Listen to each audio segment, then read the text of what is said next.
Arrêt-bus de Boycon. C'est un passage obligatoire pour la plupart des compagnies de transport en provenance du nord et du sud du Bénin. Les passagers en profitent pour ravitailler. Ça vend et ça achète de partout. Tenez, des biscuits par exemple. Ça, par exemple, c'est un biscuit fait à base de coco. C'est comme coco râpé. On n'a rien pour lever du coco et la mitote de manioc. Ça, et ce qui est ici, c'est à base de lait de coco et la mitote de manioc. Ça, par exemple, c'est le farine de blé et du beurre. Christelle est spécialisée dans la transformation agroalimentaire. Elle produit des biscuits à base de lait de coco et d'amidon de manioc. Elle en propose aussi à base de farine de blé et de beurre. Son positionnement sur ce marché spécifique lui garantit un revenu plutôt généreux. Par semaine, j'ai un chiffre d'affaires au moins 80 000 par semaine. 80 000, voire 90 000, voire même 100 000 à des moments donnés. Ça dépend du temps. Pendant les congés, les vacances, ça marche, mais si la rentrée commence, ça cartonne. On peut trouver 80 000. Mais pendant les vacances, on peut trouver 130 000, 120 000 par semaine. C'est bien avec cette activité qu'elle a pu payer ses études universitaires. Christelle a une licence en sciences économiques et de gestion. Mais elle a dû se dépouiller très vite de l'orgueil que ce diplôme a flanqué très tôt sur sa capacité à entreprendre dans le domaine de la transformation agroalimentaire. Je suis née dedans. Ce sont mes parents qui faisaient, mais après avoir obtenu le diplôme de la licence, comme je n'ai pas trouvé quoi faire, moi je me suis lancée dans cette activité. C'est maman qui m'a aidée, elle m'a donné la mitote de manioc, mais mon papa m'a prêté 20 000 pour acheter les matières premières. C'est de là que j'ai commencé, j'ai acheté les matières premières, maman m'a donné la mitote. La première production, j'ai remboursé l'argent de papa. Et après, deuxième production, j'ai remis la mitote de maman, je l'ai remboursée. Et puis moi-même, je suis à mon propre compte jusqu'à là où nous sommes. Christelle est à son propre compte depuis plus d'une dizaine d'années. Dans son entreprise, elle a choisi de valoriser les matières premières locales. La disponibilité n'est pas un souci, mais le coût d'acquisition et la qualité donnent matière à se plaindre.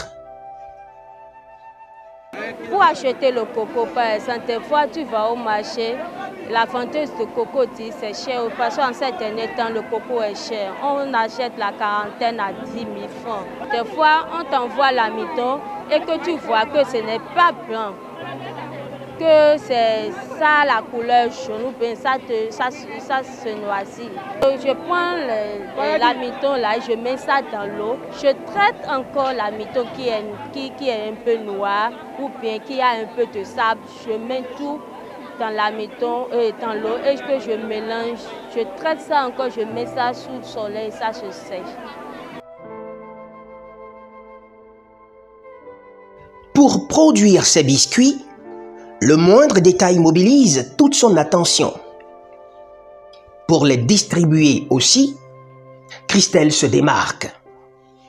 Elle a une identité commerciale qui positionne au mieux ses biscuits face à la concurrence. Moi, j'ai mis des étiquettes dans mes biscuits et encore, j'ai fermé mes biscuits avec de la machine qui sert Pure Water, le sachet de Pure Water. Il y a de distance entre nous.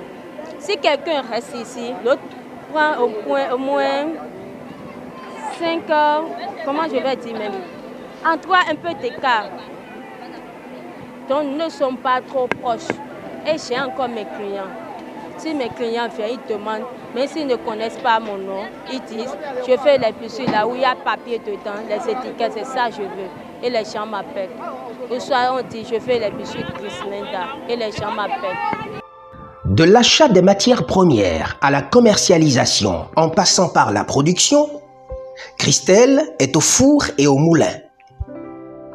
Elle n'a pas le choix, puisque la main-d'œuvre qui passe dans son unité de production veut gagner de l'argent sans se salir les mains et se brûler les doigts. J'ai des ouvriers, mais ils n'aiment pas trop travailler. Ils n'aiment pas aller au four.